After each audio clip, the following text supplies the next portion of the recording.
Elektrības loma tautsaimniecības pastāvēšanā un attīstībā ir nenovērtējama, un līdz ar to elektroapgādes sistēmas nepārtraukta pilnveidošana ir dzīves nepieciešamība.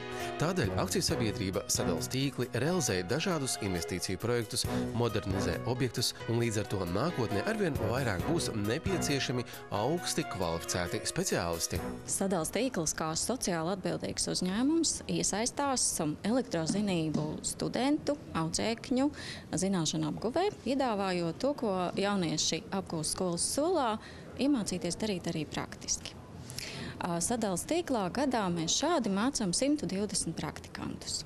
Akciju sabiedrība Sadales tīkls aicina elektrotehnisko zinību audzēkņus un studentus līdz 12. decembrim pieteikties konkursam uz prakses vietām 2015. gadā, kā arī pretendēt uz prakses stipendiju. Mēs vērtējam un skatāmies arī to, ko paši praktikanti mums raksta savās atsauksmēs, un bieži vien parādās jautājums par to, ka būtu jauki, ja mums apmaksātu ceļu, būtu jauki, ja mēs varētu arī par to kaut ko saņemt. Tāpēc uzņēmums nolēma atjaunot stipendijas mūsu praktikantiem, un mēs loģiski vēlamies, lai pie mums nāktu labākie, tāpēc arī ir konkurss. Viņš tiek jau novērtēts kaut kādā līmenī, tad konkurss jau vienalga, vai tas ir citur vai šeit, jau novērtē studenti. Tad students jau gūst pirmo atgriezenisko saiti par to, ko viņš zina, kā viņš vispār tirgu tiek novērtēts. Tie krīzes gadi, kas viņa bija, joprojām mēs esam tai krīzē, lauku iedzīvotāji, un prakses vietām tā ir, kā ir. Tālu nekur viņi nevar aizbraukt, un viņam ir ļoti svarīgi, lai šī te prakse būtu kaut cik apmaksāta. Man ir būtiski apmaksāt prakses vietu, jo nav ģimenē to līdzekļu tik daudz, lai katru reizi izbraukātu šīs prakses vietas. Un arī, protams, kā pašam savu naudu.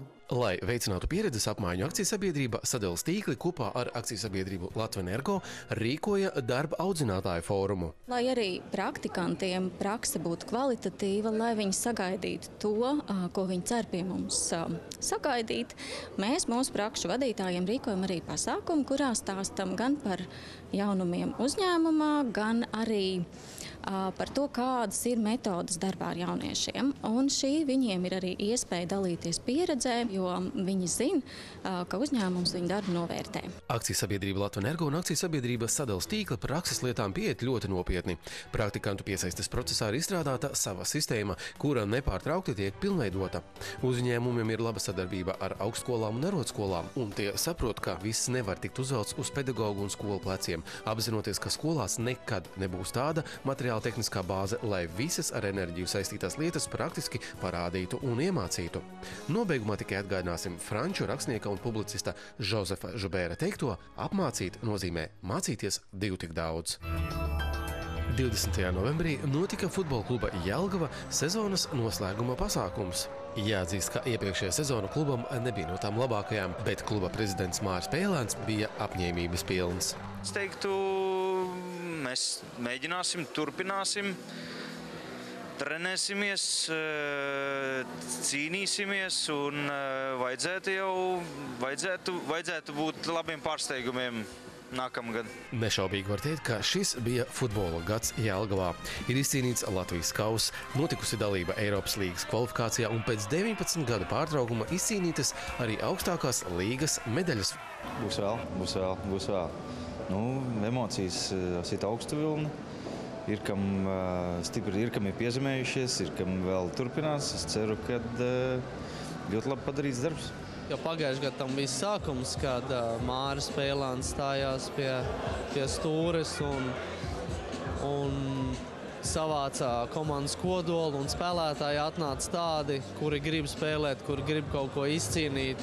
Un tas arī tā panākuma atslēga. Такой знаменательный день и для города, и для клуба, и для меня лично, потому что это мой был дебют в качестве главного тренера. Я принял команду. Мне повезло вообще, что мне досталась такая команда.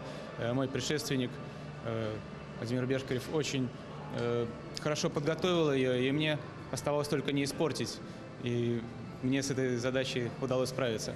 Здесь довольно очень интересный микроклимат и атмосфера внутри самой команды.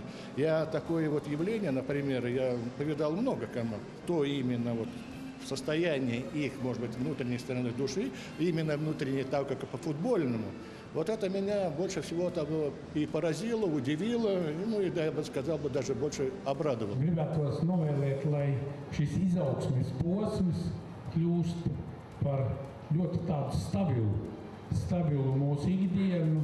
Man prieks arī redzēt jaunos futbolistus, kas ir kopā šodien jau ar galvenās komandas spēlētājiem. No jums noteikti izaugs jauna paudze, kas spēlēs agri vai vēlu Jelgavas futbola klubā. Es ceru arī Latvijas nacionālā izlasē. Gan Latvijas Futbola federācijas ģenerālsekretārs Jānis Mežeckis, gan vietējie speciālisti atzīmēja, ka jelgavnieku panākumu pamatā ir mērķtiecīgs darbs ar bērniem un jaunatni, par ko liecina Jaunatnes futbola akadēmijas izveide, kur veidojas piramīda ar pilsētas galveno komandu virsotnē. Sižeta autori var tikai tam pievienoties, bet svarīgi bieži ir arī spēja novērtēt to, kas tev jau ir. Šī stabilitāte nelicam augstāk par dibenu. Ja gribam traki nopelnīt, tad skatāmies, kur maksā, kur ir, skatāmies Eiropas virzienā, var Krievijas virzienā. Šitien mēs ar jums kopā jūs varat uztaisīt ļoti labu savu CV. Kaus, vietas, stabilitāte. Liela nozīme sporta komandu izaugsmē ir pieejamajam finansējumam, lai varētu nodrošināt pilnvērtīgu treniņu procesu, un te nu bez draugiem noteikti neiztikt. Šajā kontekstā jāizceļ komandas lieldraugs ceļbūvniecības sabiedrība Igete, kas sadarbībā ar LC Cargo un citiem atbalstītājiem bija kopā ar futbola klubu Jelgava. 21. novembrī Jelgavā durvis vēra pasaules slavenā cīņu sporta kluba Kamakura Latvijas filiāle, kas piedāvās apgūt dažādus cīņas mākslas veidus, no boksa līdz pat džiudžitsu. Kamakura ir globāla organizācija, kuras pirmsākumi meklējami 1970. gadā Hāgā, Nīderlandē, kad to dibināja 3 brāļi Gordo. Ideja par kluba izveidi Latvijā pieder kādreizējam brīvās cīņas meistaram un MMA celmlauzim Latvijā Edmundam Ķirsim. Gribējās arī pašam trenēties savā klubā, un man bija sapnis tādu atvērt. Mēs ar Gerārdu Gordo izdomājām, ka varētu arī atvērt klubu filiāli. Mēs ar Edmundu Ķirsi esam seni draugi. Viņš ir pirmaklājējis MMA cīņās tik augstā līmenī no Latvijas pārstāvis, kurš pārstāvēja Holandas klubu Kamakura. Pēc karjeras beigšanas mēs izdomājām, mums palika labi sakari, un mēs domājam, ka izmantojot šos starptautiskos sakarus, mēs varētu īstenot šo klubu arī šeit Latvijā. Kamakura MMA atklāšanu Jelgavā pagodināja arī pasaules slavenais holandiešu kickbokseris, jaukto cīņu māksla meistars, 4-kārtais K1 pasaules čempions, Glory Heavyweight Grand Slam čempions, kā arī viens no Kamakura MMA dibinātājiem, karate un jaukto cīņas māksla meistars, titulētais holandietis Gerārds Gordo. Ļoti labas sajūtas, esam priecīgi par šo notikumu. Iepriekšējo reizi Latvijā bijām pirms 10 gadiem. Par šo laiku daudz kas ir mainījies uz labo pusi. Ar sportu ir tā, ka tu sāc trenēties, tikai tad tu sāc apjaust sava ķermeņa spējas un varēšanu. Tikai tad tu iemācies kontrolēt savu ķermeni, un sportā tas ir ļoti svarīgi.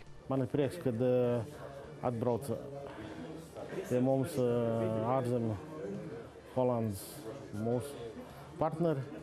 Un līdz sevišķi paldies Semiem Šuldam, ka viņš mūs apciemoja, pagodināja, tā teikt. Bet darbs pie kluba telpu labiekārtošanas nebija viegls. Līdz šim skaistajam un patīkamajam brīdim bija jāiet gandrīz 2 gadus. Mēs griezāmies pie Jelgavas nekustamās īpašuma pārvaldes, kuri labprātīgi mūs izrādīja viņiem pieejamās telpas. Vispieejamākās un visatbilstošākās bija šīs telpas.